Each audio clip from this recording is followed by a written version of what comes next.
Perluasan perkhidmatan teksi rentas sempadan antara Malaysia dan Singapura yang bermula Isnin disambut baik oleh pemandu teksi tempatan yang menyifatkan ia membantu meningkatkan pendapatan mereka.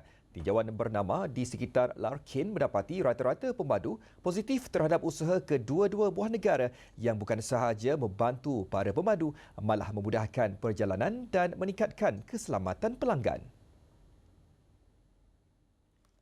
Pemandu teksi P. Mohan yang berpengalaman hampir 20 tahun termasuk 3 tahun membawa penumpang ke Singapura berkata, penambahbaikan tersebut memudahkan pergerakan penumpang kerana mereka kini boleh dihantar terus ke destinasi di Republik berkenaan. Memang bagus lah. Sekarang ni cepat, senang. Kita nak hantar kat Singapura mana-mana pun boleh. Memang bagus. Bagus. Tapi kita drop aja. Kalau nak pick up, kita pergi tempat taxi stand Singapura aja. Kita ambil kat sana aja. Hantar ke Johor. Seorang lagi pemandu, Muhammad Ridwan Tunggal, berkata meskipun perluasan baru 2 hari, namun dia yakin peningkatan tambang berpotensi menambah pendapatan pemandu. Saya harap penumpang-penumpang ni ataupun orang awam terima yang harga baru ni.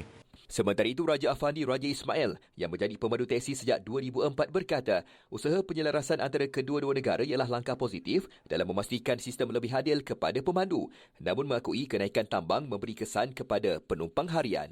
Dari segi penyusunan kenderaan, teksi yang ada ni dulu masing-masing gunakan kota masing-masing. Teksi Singapura lain, Malaysia lain.